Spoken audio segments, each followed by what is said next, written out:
একটা হ্যাঁ, ছোট এখানে একটা হ্যাঁ। নোক্তা দেই। যেমন একটা মজার ব্যাপার আমরা পেলাম কি, একটা ন্যারেটিভ আছে বাজারে যে বাংলাদেশের দুর্গাপূজায় কখনো অনেক বেশি ছুটি দেওয়া হয় নাই। হুম, অথচ মোস্তাকের শাসনামলে যে দুর্গাপূজা হয়েছিল সেখানে ২ দিন সরকারি ছুটি ছিল। এই আচ্ছা। তথ্যটা মনে হয় বাংলাদেশের কেউ বাজারে এই জানে না। নোক্তা না। কখনো আসে নাই বা এটা আলোচনাও হয় নাই। হুম, বাট এটা খুবই ইন্টারেস্টিং এবং মহাসমারোহে ওই সময় ঈদ উদযাপিত হয়েছে, দুর্গাপূজা উদযাপিত হয়েছে এবং একটা কমন যে ন্যারেটিভ যে মোস্তাক ক্ষমতা গ্রহণের পরপরই বাংলাদেশের একটা র‍্যাডিক্যাল ইসলামিস্ট শিফট শিফট হয়েছে। হ্যাঁ। এটা খুবই আমাদের কাছে মানে আমরা হিস্টোরিক্যাল ট্রান্সপারেন্সি সোসাইটি থেকে যারা এটাতে হাত দিয়েছি যে মোস্তাকের ৮১ দিন কেমন ছিল, আমাদের কাছে এটা খুবই উইয়ার্ড। উইয়ার্ড এই সেন্সে ভারতের তৎকালীন হাই কমিশনার যিনি সমর সেন, হুম, উনি মোস্তাক থেকে শুরু করে মোস্তাকের ক্যাবিনেটের যত মন্ত্রী আছে, আমি আজকেও রিসার্চ করলাম, মোস্তাকের ক্যাবিনেটের যত মন্ত্রী আছে তাদের সবার সাথে কুশলাদি বিনিময় করছেন, ডেইলি তাদের সাথে দেখা করছেন। তো এটা যদি একটা র‍্যাডিক্যাল ইসলামিস্ট গভর্নমেন্টই হইতো তাহলে ভারতীয় হাই কমিশনার কি ডেইলি মন্ত্রীদের সাথে গিয়ে চা চক্রে মিলিত হতেন? হতেন না। হুম, ১। হুম। ২ নাম্বার হচ্ছে দুর্গাপূজার উদযাপন আমরা দেখেছি একেবারে সুন্দর যেরকম হাজার, হাজার মণ্ডপে বাংলাদেশ জুড়ে দুর্গাপূজা হয় সেরকম দুর্গাপূজা উদযাপিত হয়েছে।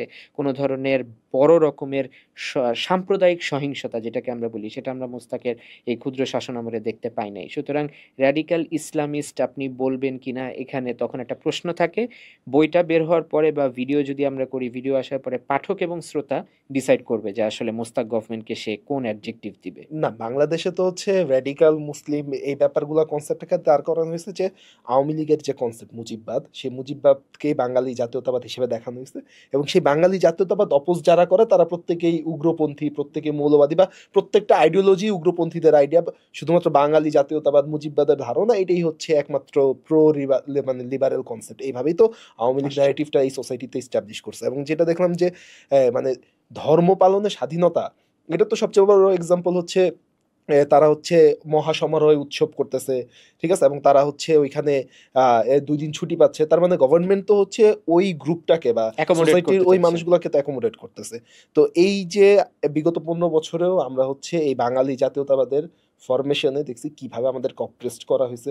বাঙালি জাতীয়তাবাদের কারণে বিভিন্ন পলিটিক্যাল পার্টি মানে দেখা গেছে শুরু করছে হচ্ছে নির্দিষ্ট একটা পলিটিক্যাল পার্টি থেকে। শুরু হইছে যে মানে ১ম এ আলোচনাটা ছিল এরকম যে ২০১৩ র পরবর্তী সময়টাতে, ঠিক আছে? ওই সময় হচ্ছে যে যদি কাউকে মানে গুম করতো বা যদি কাউকে তুইলা নিত, তখন সবাই এটা প্রুফ করার ট্রাই করতো যে ও তো শিবির না। তাইলে হ্যাঁ, ওরে কেন তুইলা নিছে? হ্যাঁ, এখানে কিন্তু একটা কনসেপ্টে ভুল আছে। তার মানে শিবির হইলে ওরে তুইলা নেয়া যায়। হ্যাঁ, এই এক্সাক্টলি। ন্যারেটিভটা চেঞ্জ হইতে কিন্তু আরো বছর ২-৩ লাগছে। তারপর গিয়ে ডিসকাশনটা শুরু হইছে এবং যে এটা আবরার ফাহাদ মারা যাওয়ার আগ আবরার পর্যন্ত কিন্তু এইটা হয় নাই। আলোচনার টেবিলেই আসে নাই। আলোচনা টেবিলে আসে না। আবরার ফাহাদ মারা যাওয়ার পরে যেটা হইছে যে তখন সবার ডিসকাশন হইছে যে শিবির হইলে কেন তুমি ওরে মারবা? শিবির হইলে কেন ওরে তুইলা নিবা? মানে ইস দিস ক্রাইম? তুমি তো একটা পলিটিক্যাল পার্টি করতেছো, ক্রাইম তো না। সে যদি কোন ফৌজদারি অপরাধের সাথে থাকে সে স্বাভাবিক বিচারিক প্রক্রিয়ার মধ্যে যাবে।